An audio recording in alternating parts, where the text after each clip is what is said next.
I'm Sam from the Treehouse, joined by my colleagues Rob and Matt, and we're going to take you back into Super Mario Odyssey.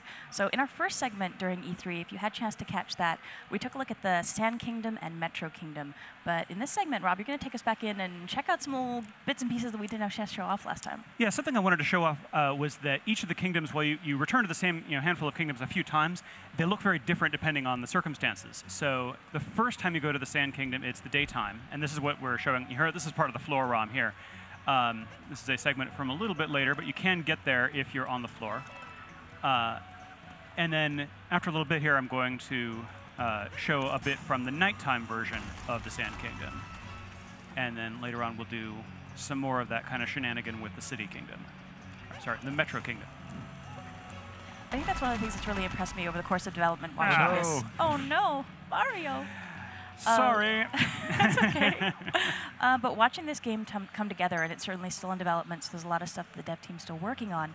But within the kingdoms, as they built them out and continued to refine them and add more content, there are so many interesting places that you can find within each space, and certainly even over the course of E3, we're not even showing you everything that's in either one of the kingdoms that we're showing here or the Wooded Kingdom.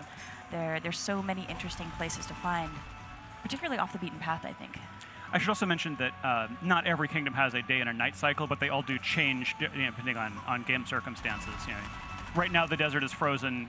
Mario can eventually solve this problem. It won't be frozen anymore. That kind of difference. When I was playing this, I can't be patient when I'm on these platforms and I'm doing backflips and just running around, and I get killed so many times just because I can't stand still. I got ADD or something. Normally I'm kind of the same way, but I got humbled just now by falling, so I'm playing a little bit more safe. But not safe enough. You're almost there. Okay. There we go. So one thing I want to mention for folks who are watching, our last segments we were using the Joy-Con Plus wrist straps, but in this segment we're going to be using the Pro Controller. That is fully supported, as well as any other controller option that we've got available for the Switch. So we're mixing it up a little bit here just to show you how smooth the controls feel with Pro as well. Yeah, so this is the Moai habitat, home, logically enough, of the Moais. That's these guys. Are awesome. They're kind of shy. Run away! Also, this here is a moon fragment, or, and you need 5 of those, as you can probably tell by the little counter on the top middle of the screen, to get a power moon. But they're scattered around here. And the other thing that's significant about Moais, besides they're being extremely shy, and having fantastic fashion sense. Yeah, is that they are capturable, and which means mustachable. So. Oh, that looks glorious. Yeah. You'll notice my control prompt there is put on take off shades. Why would I want to put on my shades, you say? It doesn't get too bright here. Moais can see invisible stuff. So that little moon fragment there that's hovering over the poison lake of awful is totally gettable.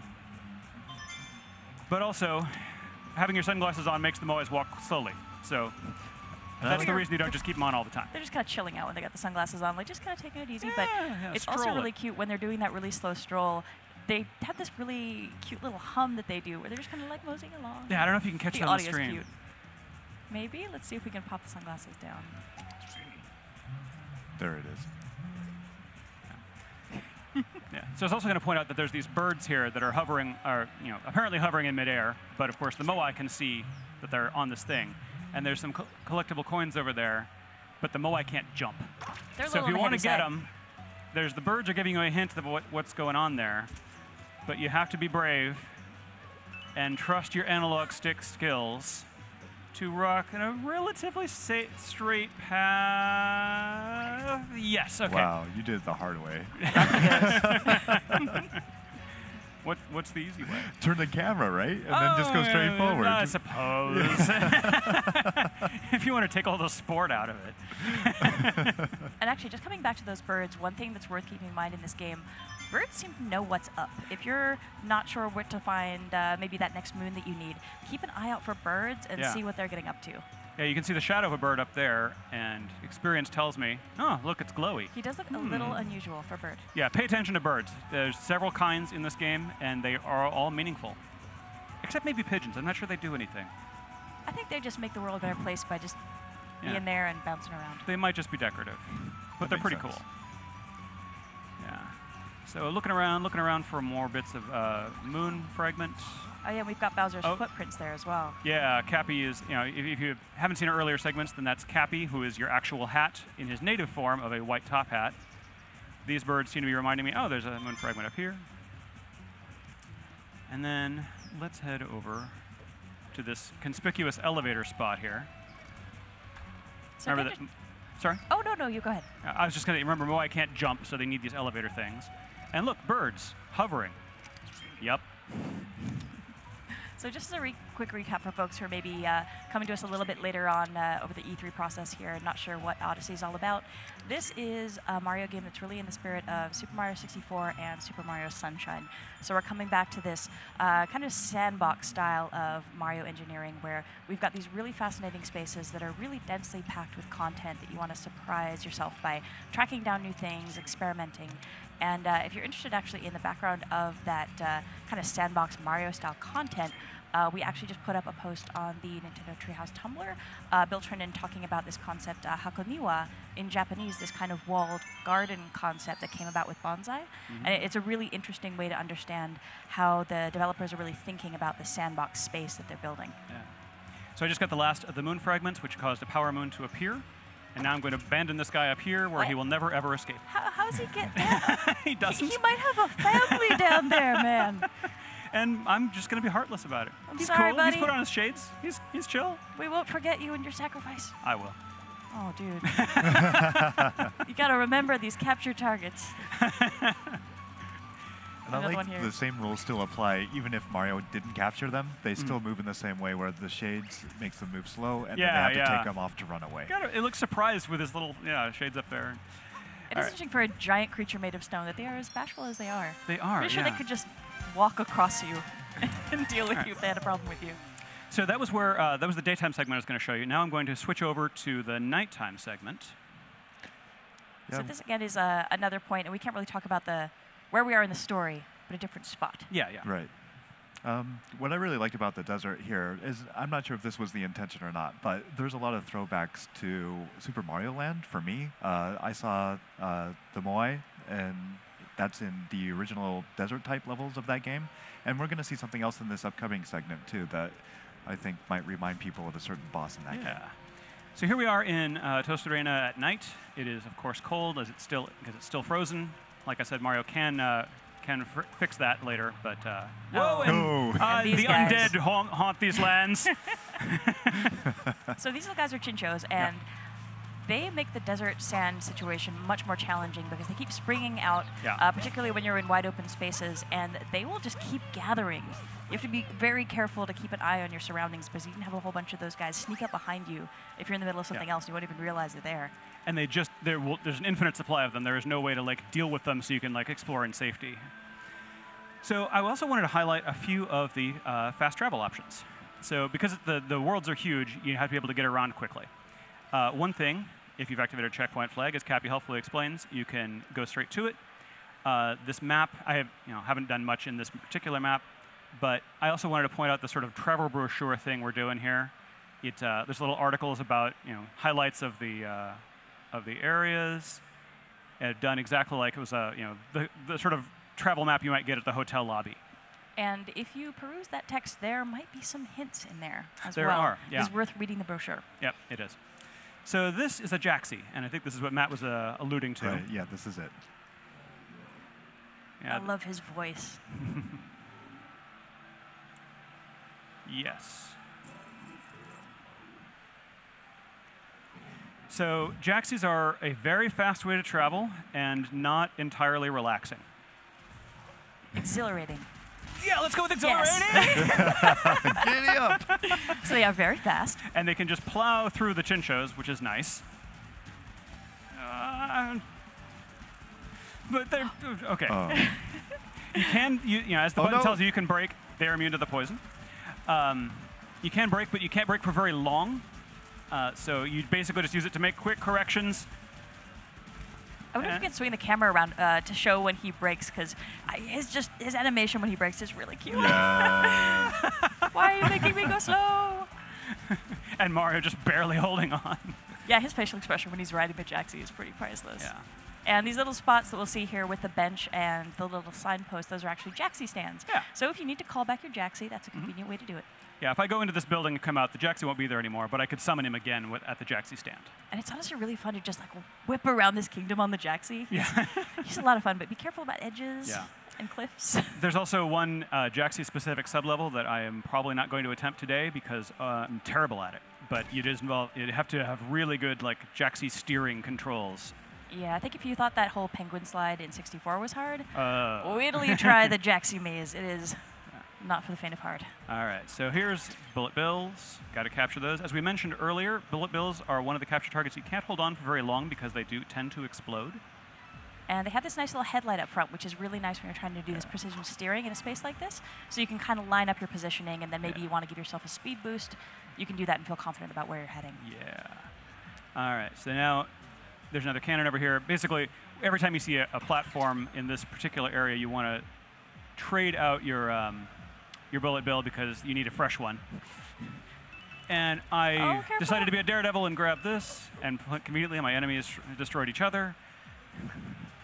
But you really do want to grab all these coins. Yeah. Another little bit of recap. So we've got 2 different kinds of currency in this game. We've got the gold coins, traditional Mario coins, which you can collect in any of the kingdoms, and you can spend those in any of the kingdoms as well at the Crazy Cap shop.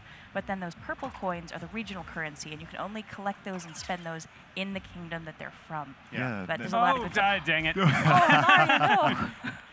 I got confused about left and right there for a sec.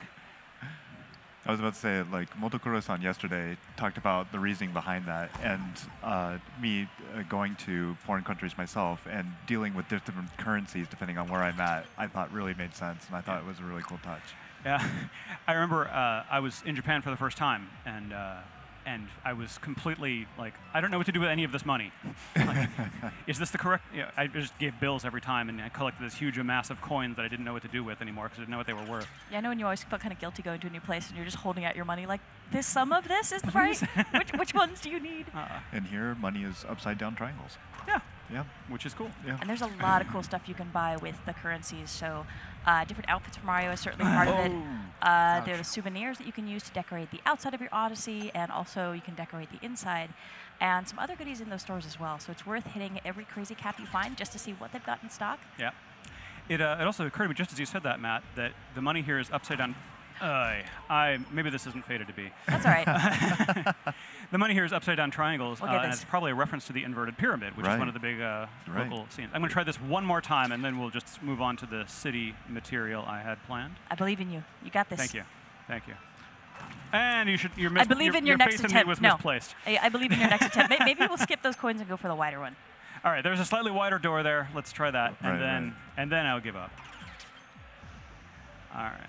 One of the things that I know Motokuro-san mentioned earlier on 83 as well, I don't know if it came up in the stream, but just through a conversation earlier, is the fact that in this kingdom in particular, a lot of it was inspired by his own trip to Mexico and how much he loved it there. And the architecture and the aesthetic there. And I think the development team has actually drawn a lot over personal travel that a lot of them have done into different places. Oh, cool. Oh, that's awesome. That was not on the stream because I didn't hear that. That's neat. It's a bit of a love letter to their experiences traveling.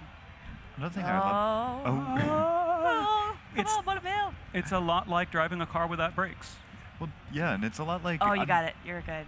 Shooter games on the arcade era or 8-bit era where you had like overhead view. Yeah, yeah. So I love how this game has the 3D adventure. It has like the 2D platforming with Mario, and it also has like these little just nods to different genres. It's all in the same game. It's so great. Yeah, it's fun as you see the surprises that come up as you're going through these spaces too, where you never really know what to expect, even when you go through a warp pipe. Right. And it could really be anything, and it could be something very strange or very unusual that you hit there. But I don't know, it makes you want to explore. I mean, you could just like race through and finish the game and save Peach, but you know, she's hopefully okay to wait a little minute while she's done this before. Do some traveling. She's good. Got to enjoy your trip, right? Oh, and Pauline there, of course. So Mayor Pauline. Mayor Pauline, yes. So here we are back in the Metro Kingdom. And it's daytime, which is where the floor demo gets you. And we're going to use some regional coins here because there is a level that you can only get to if you have a certain outfit. So I'm going to grab all my regional coins that I can find. And there's actually a really interesting little audio cue over there a little further. I wonder if we can go back and hear Oh, that. back over this way? A little bit further back the way you came, but that's actually a little audio cue that tells you a moon is nearby. Little sparkly I don't know if sound. we want to go hunt it out now, but Yeah. it's worth keeping an ear out if you happen to be here at E3 and you're playing the demo. Yeah. If you start hearing this little noise, Oh, I I think see I saw something a hint of there. it. spinning Yeah. around there, yeah. Yeah, it pays to play this game with headphones. All right, so here I am turning myself into electricity to travel by wires, as everyone does in the city. And let's see, here's a couple of regional coins. And I believe that's actually a portrait of Mayor Pauline on the coins, Right. which is cool. yeah, I think Yeah. she's a very beloved civic Yeah, servant. When you talk to everyone's- folks here, a lot of folks in New Donk City have lovely things to say about Mayor Pauline. And yeah, she seems like she's doing a great job running the city. Yeah. Right. There's one lady who wants to talk about how much she loves her hat because it's just like Mayor Pauline's hat. Ooh, Ooh. nice. Inspiring fashion, She trend is. setting. But I like that there's so many little nods to Donkey Kong in this space that you got to think, okay, Pauline, like they're on good terms now. Yeah. Oh, and I was mentioning fast travel options here. Another one, of course, is the motor scooter, This is cute. which is certainly the most stylish way for Mario to get around town. And actually a really nice execution of HD Rumble as well. Unfortunately, we can't really Yeah. communicate that clearly to folks who are watching, but it actually feels like you're riding a scooter. You feel that rumble in your hands as if you were holding onto the handlebars. Yeah. It's pretty lovely. Mario, not the best driver. No. He also does not approve of pylons. His practice is all in You see driving the bullet little rat bills. there? Yeah, there's rats here in this otherwise fantasy city, which is very strange to me. Oh, I know where there's some regional coins. Let's go over here and become one of these guys for no really good reason except that it's super fun. Oh, actually, while we're nearby, should we maybe pop by to show folks why you're collecting these coins? Oh, the Crazy Cap? Because we have a purpose. Well, I will show them when we get the outfit. Okay. Yeah. They'll figure it out. They're There's smart. Pauline.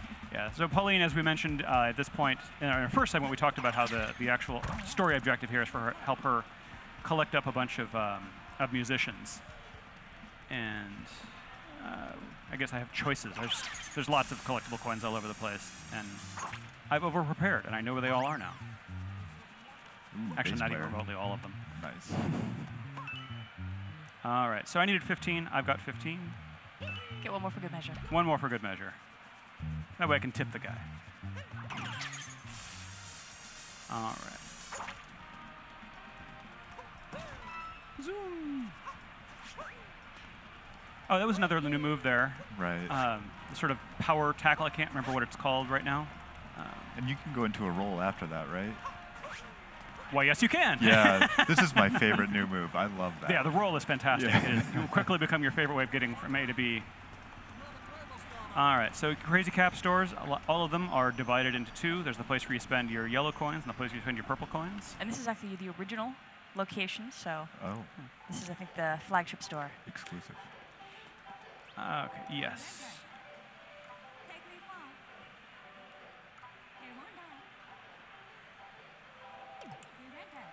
All right. So yeah, this builder helmet might look familiar to people who have enjoyed other Mario games. Yes, sir. That outfit is off the chain chomp. Wow. Oh my god, I love that. You heard it here first, folks. Oh my goodness. That's got to catch on. All right. So now I am fashionably dressed. Oh, wow. Nice. That's really nice. Yeah.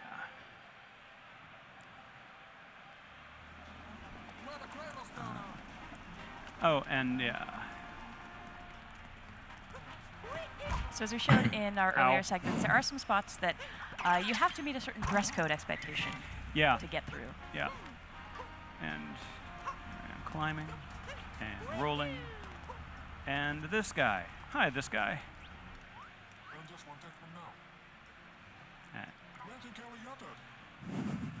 He's a simple little man. I do like the fact that he has no concern at all that you were like running and rolling and bounding over to him, as you would expect a building inspector to do as they're on their way to work. So this is what building inspectors in New Donk City do.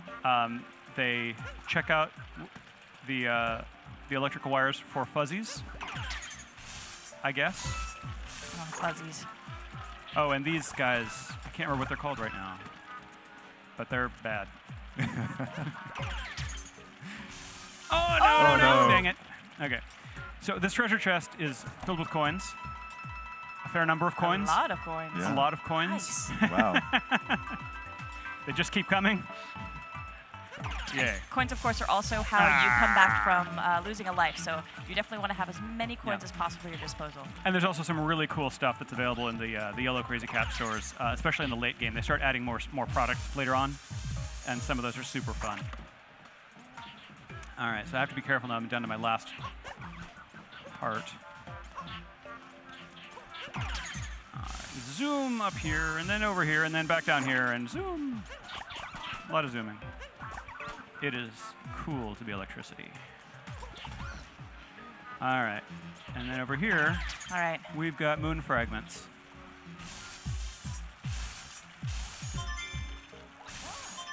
And gotta, of course, watch that timing. Yeah. Super carefully. Almost. What? Oh, that was too There's much. one more down the There's corner one there. more down there. All right. You've got Not one too hit late. left. It's the moment of truth. Yeah, here we go.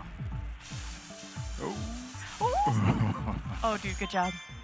Nice. Nice. All right, that made the heart go, or the moon go.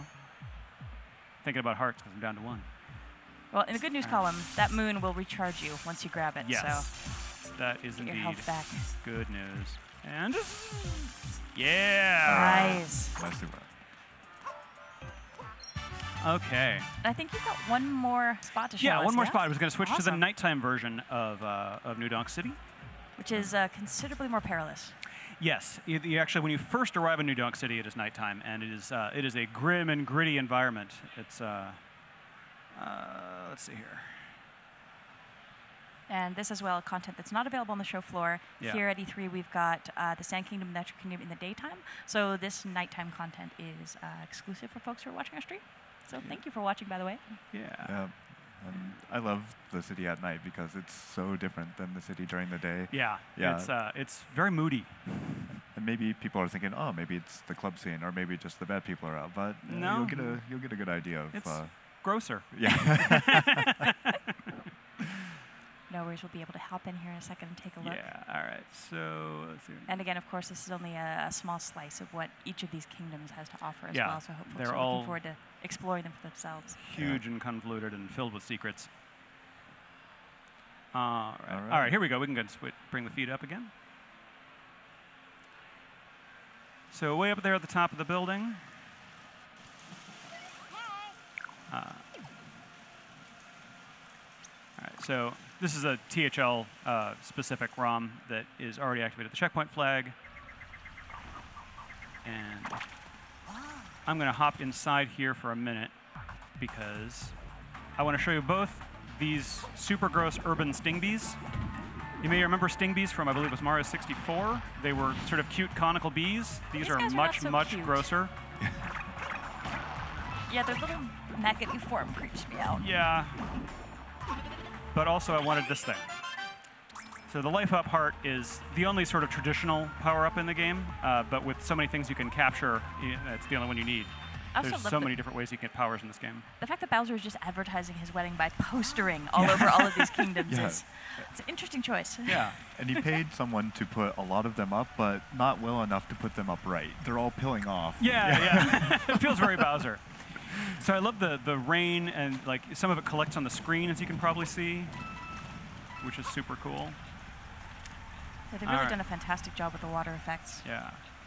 And yeah, New Donk City is kind of eerie in its rainy darkness. You can hear a lot of sirens in the background. There's obviously a lot of bad stuff going on in the city right now. First responders have their hands filled because there's a giant robot caterpillar on the building. I think you can deal with that, though. You can just take care of this little problem for Yeah, them. yeah.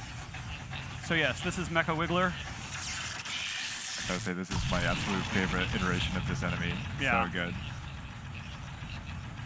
He's one of the scarier things that's been in a Mario game. But I will tell you, he is the second scariest boss to me in this game.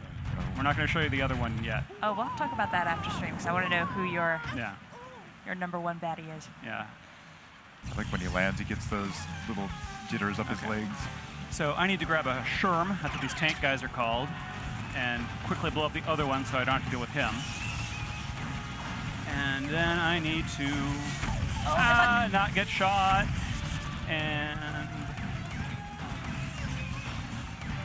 turn out all the lights on the Mecha Wiggler. Okay, good, good, good. Nice. He grows. Yay, all right. So now he gets mad, as Wigglers are wont to do. And one of the big challenges, I think, with the Sherms, they're incredibly powerful, but also slow to move. I mean, they're tanks, so they're not going to turn on a dime. They're not going to be incredibly fast, so you have to be very mindful of your movement whenever you've got a Sherm. Oh, wow, ooh, that nice was close. dodge. Thanks.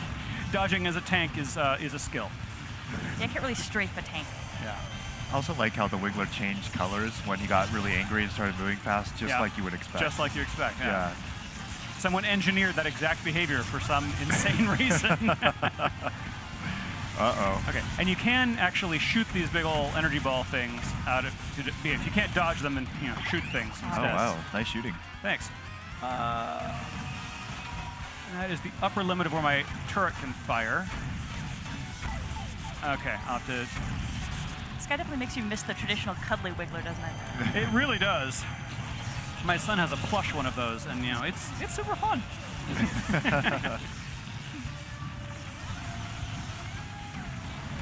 Oh, good luck now.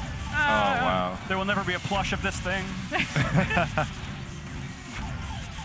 Oh, down to regular health. Oh, nice. One more. Oh no! Missed it. Oh, and I'm down to 2. Hopefully one of those has a heart in it soon. Yeah, some of them have hearts. I'm used to having a little more gyroscopic aiming from the separated Joy-Cons, and I'm missing it.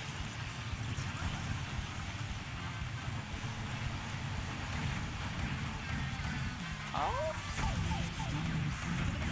Yes. Oh, there it is. There it is. Nice. All right. It's so hard, too, when you're fighting this boss and you have to trundle your way slowly toward a power-up. Like, please, don't kill me, don't kill me. Yeah! All right. There Dude, we nicely go. done. Thank you. Whew. And we got our Grand Moon. Woo! So that was our Mecha Wiggler, and I think that's actually where we have to stop That as well. is the end of our time with Red Star or Mario Odyssey for today. Well, thank you so much for swinging by and showing us a bit more game content. Yeah. Folks who are watching, please stay tuned. We're going to have another segment coming up in a few short minutes. It's going to be Metopia, so get ready to check out some